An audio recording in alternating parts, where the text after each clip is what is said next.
So when it comes to professionalism, I think you need to be a certain level of professional so people don't see you as a joke in a sense.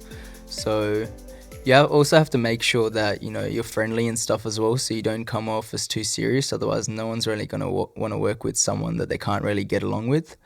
So kind of just know what you're doing and make sure, you're getting your qualifications, stuff like that in the background and make yourself look, professional from a employee standpoint as well, not just like, face to face or friends or whatever. So just kind of got to carry yourself like a businessman really, as an entrepreneur and as a creative in the industry, because people are really going to look at what you're doing and they're going to judge you pretty much straight away based on how you act and the way you carry yourself and the way you talk about things, especially in what you're doing. So if you're working with someone in audio, you kind of got to talk in the terminology, stuff like that, so that they know that you're not, here to play games, but also have a bit of jokes and laughs and stuff so you get along with them.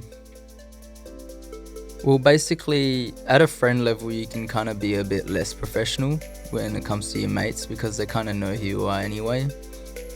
But end of the day, business is business, so you kind of got to keep it real to a point. So when it comes to your work and your time, you still got to kind of, make sure that you're getting what you're worth.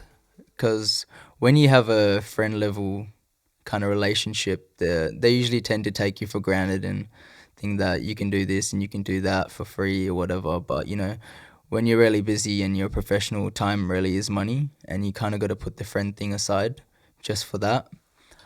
But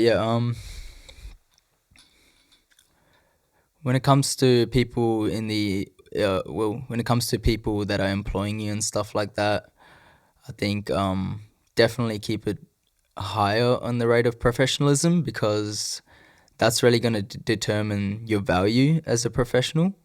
Because if you're too friendly and stuff with someone and they're hiring you for a business, then you're not really setting your standpoint on how you want to be valued. So they got to see you a certain way as well. So you got to make sure you act that certain way so that they see you that certain way.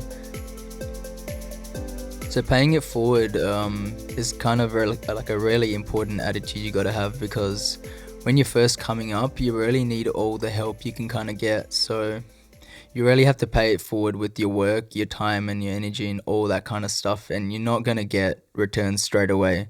It's kind of like a investment, just like you invest in the stock market. You're not going to get the benefits from it straight away. You have to have the patience. So set the seeds,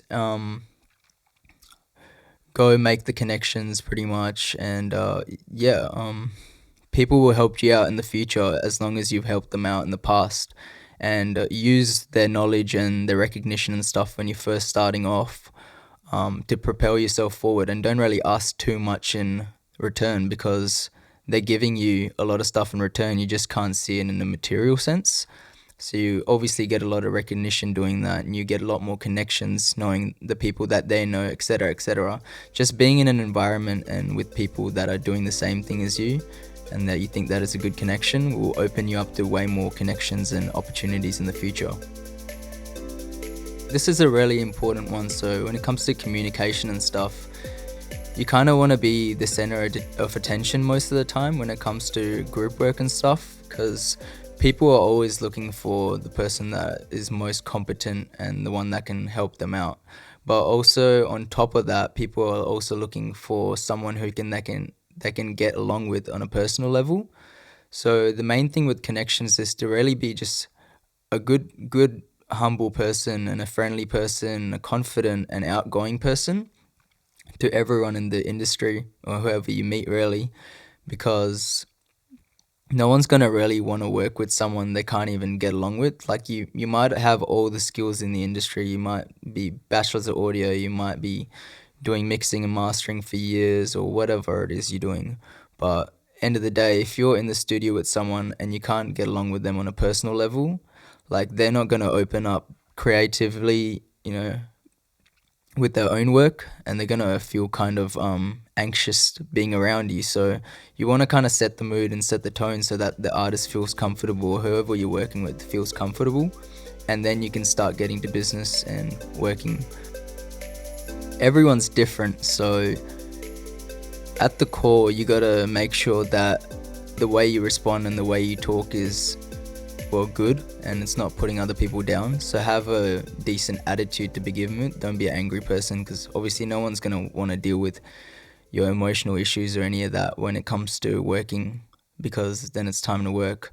So basically everyone's different, so when you first meet up with someone, you kind of should already kind of gauge what kind of person they are, and then see for yourself what kind of way can I project myself in a way that I can get along with them, even if that's not you 100%. You got to make it work. It's kind of like a pay it forward attitude as well, because you have to do that for them in order to communicate and get past that stage. Otherwise, you're not really going to get anywhere. So really see how they are in personality and adjust to that level. If someone's a bit different and you can be a bit more open with them, then go do that, because you're going to have a deeper connection with them that way. But if they're, struggling to talk about deeper conversations and stuff like that, then just keep it to a point where they can relate to you as well, because you don't want to talk to someone about something they don't even understand.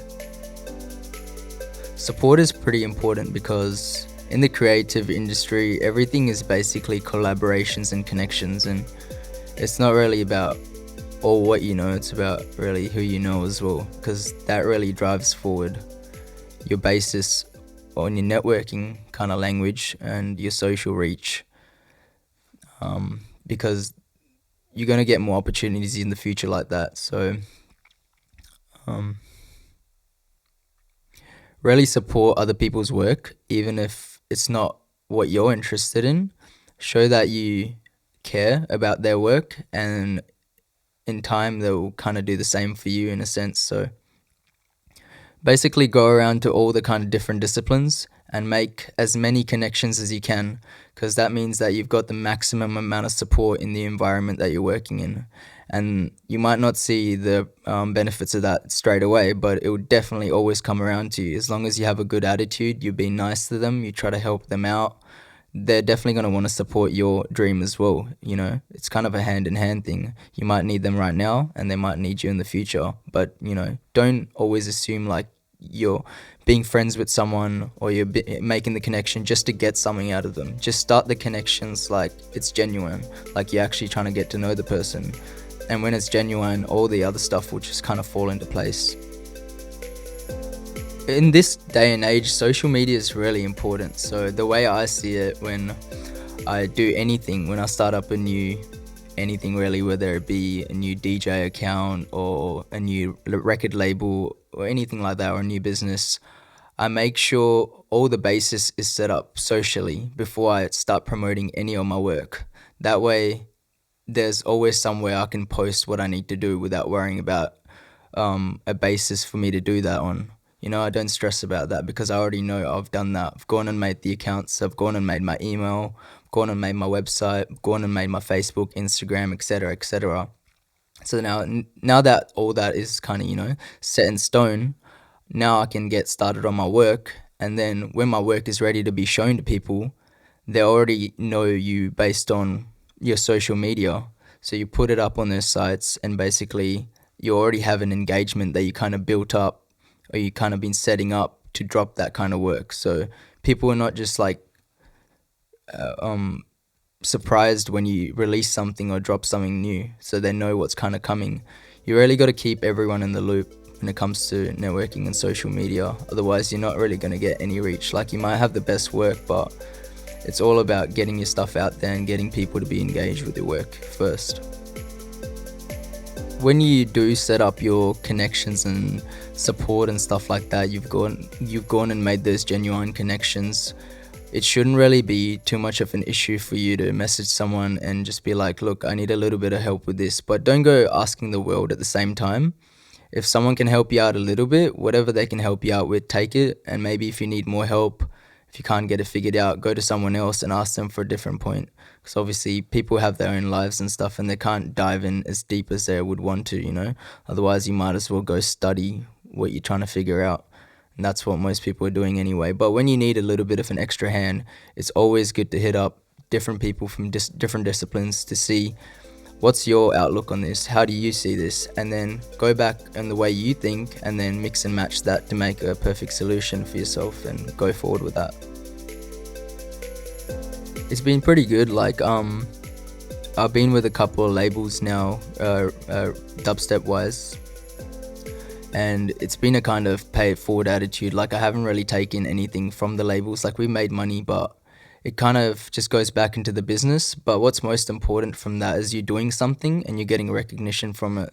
So even though you're not getting anything directly, whether it be money wise or whatever, you're getting recognition which can help fuel you in your next business avenue. So say I wanted to start a new label all of a sudden, then I can go ahead and do that, without worrying about the other stuff, really, because I know what I'm capable of, and I know that I've built a reach for it. So when you're confident with your stuff that you're doing, um, it's really a natural thing to pay it forward. You kind of get in the zone with doing that with people because you see that this will be a benefit for you in the future, and your mind will automatically adjust and make those decisions on that instead of like taking something away from someone straight away. Just kind of give until a certain point where you can manage to just earn it for yourself instead of taking it from other people. So use what you can, use your networking, build your recognition up, and then